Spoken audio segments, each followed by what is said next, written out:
December 31st, 1600, years after the defeat of the Spanish Armada. It has now been more than 10 years after the defeat of the Armada, under the brilliant guidance of Her Majesty. Spain no longer has its dominance over the waters of Europe, and it is now the beginning of yet another golden age under Great Britain, the Elizabethan era. Under the influence of the British dominance, English merchants had the desire to sail across the Indian Ocean. The company was initially proposed by the merchants under the desire of their personal interests, but they soon encountered financial difficulties, and as a result they sought help from the crown, and the petition was officially signed by Queen Elizabeth on the very last day of 1600, making the company a government-associated corporation initially under the name Governor and Company of Merchants of London, trading with the East Indies.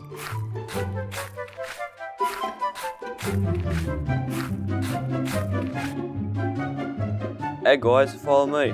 I'll lead you into Queen Elizabeth's palace. I have the petition ready in my hands and I hope she approves it.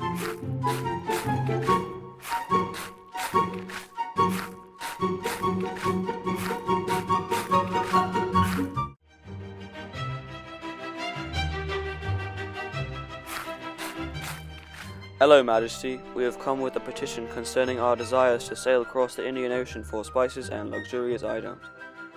Sure thing. As of today, I have approved your petition to sail. Thank you, Your Highness. We are extremely excited.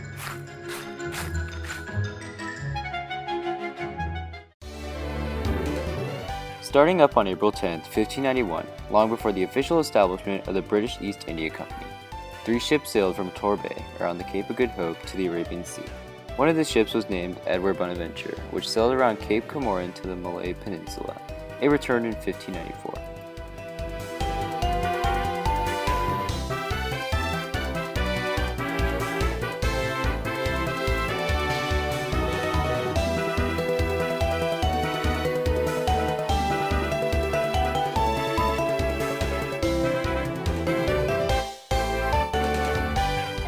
A few years later, in 1596, 3 ships sailed east hoping for success, only to never return. 3 years later, on the 22nd of September 1599, another group of merchants met and planned for another adventure to the east. The previous failure encouraged them to seek support from the nobility for higher chances of success, which eventually led to the Queen's official royal charter of the establishment of the company in the previous scene.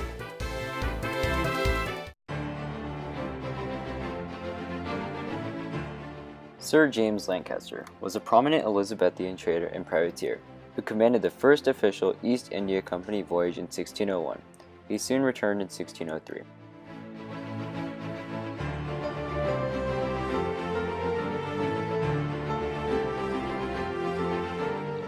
A year after Sir James Lancaster's journey, the second voyage set sail in 1604, led by Sir Henry Middleton.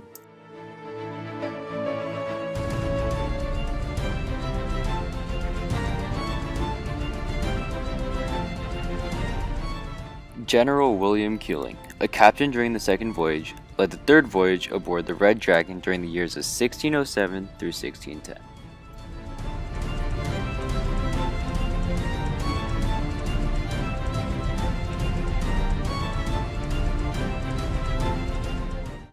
And the fourth and final voyage of this time was aboard the Ascension, led by Alexander Shota. Twinkle, Patrick Star. I made myself a sandwich. My mommy eating bread. It tastes like beans and bacon, and smells like it's been dead. Riding stuff.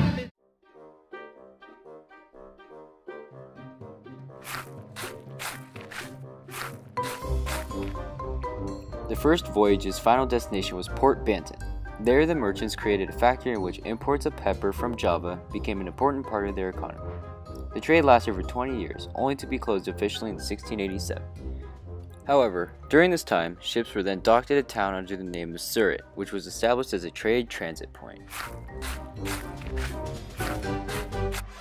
I, Sir James Lancaster, with my merchants have successfully settled in India, and have already built, ready to start up new factories and trade points.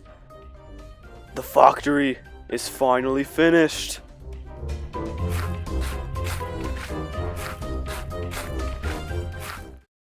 Initially, the company experienced parallel competitions against other European powers in its initial stages of establishment. The company launched joint attacks with the Dutch East India Company on Portuguese and Spanish ships that were sailing towards the coast of China, overall securing the company's ports. Falcon Punch! Sucks to your ass, ma.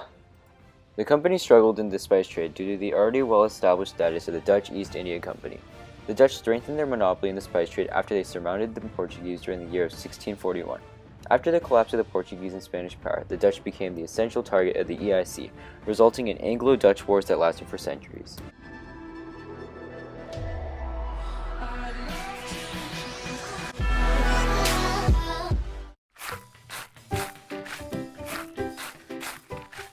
After great amounts of success from trade, the company developed a lobby in the English Parliament. Afterwards, a deregulating act was passed in 1694, which allowed all trading with India unless prohibited by Parliament. The strength of the EIC eventually led to following decades of constant battle between the company lobby and the Parliament. In 1720, 15% of British imports were from India, which were almost all of the goods passing through the company. On the other hand, another act in 1730 further prolonged the company's license all the way to the year of 1766. Man, what a life we have. Trade everywhere. Yeah, this deregulating act gave us a fair amount of freedom. Parliament still prohibits some trades, but that's alright. The total success showed through statistics, as the company received $2 million in 1698 from state support, which eventually created another company. In 1708, the companies merged together, which created a spike in the company's strength. Success. The Dutch East India Company finally merged with the British East India Company. I can already feel the power and strength from its new bond in companies. The company started its monopoly on opium by prohibiting the licensing of opium farmers for private cultivation of this drug. Opium was initially banned by the Chinese government during the 18th and early 19th century, so the company could not legally import opium into China. Opium is a great export. Too bad we can't export it into China. Or, can we?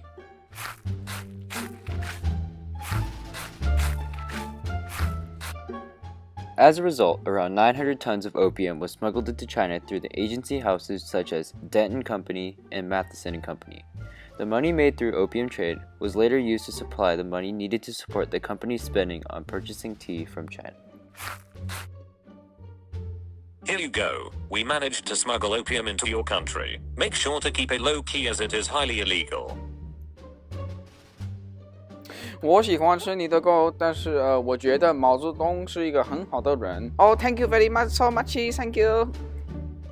As the Chinese government experienced an increasing amount of opium being smuggled into the country, the government enforced death penalty upon drug smuggling. As a result of the Chinese government's actions against opium trade, the British launched the First Opium War. No opium in my country. Come on, man. It's not even that big of a deal. I kill people with opium in my country. Alright then, you leave me with no choice.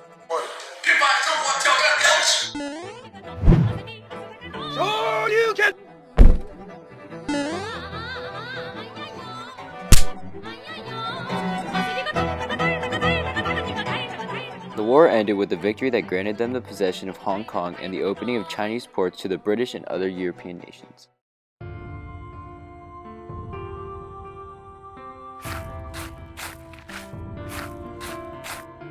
The Mughal Empire expressed its protests against the British East India Company, mainly through rebellions such as the Indian Rebellion of 1857, in which the Indians initiated a large-scale uprising throughout India concerning the violence of the EIC and the skepticism of the improvements under the EIC rule. You know, in my country we have ritual to hope for good health and good opportunity. We sit and we say, I am liskliya particular donut. You are mother yakar, let it out, mother yar, let it out. Unfortunately for the Indians, the revolt ultimately ended as a failure on their part. However, the uprising resulted in the disbanding of the British East India Company.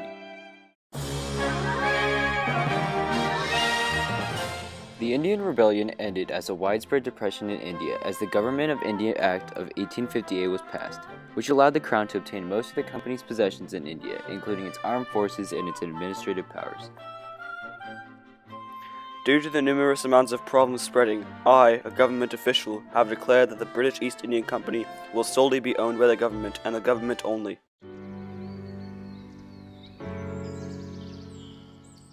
Listen up, students. I will lead you through the history and legacies left behind by the marvelous company. The company remained in existence in latent form until the East India Stock Dividend Redemption Act of 1873 that paid a final payment and redemption stock to the stockholders. Whoa, no way, that's so cool. And also I have a quick question. Ah, shnikes. Yeah, what's your question? So what were the other accomplishments that were able to achieve? British East India Company was able to accomplish the work such as the administrative powers upon a foreign country and the ownership of armed forces that no other companies have ever even attempted to achieve. The company established the structure of the British influence upon the Indian subcontinent, such since its armed forces became the Army of British India and introduced English as the official language of India. That's crazy. Who would have known that they would be able to pull that off so successfully? I hope you guys enjoyed learning all about the British East India Company and the history behind it.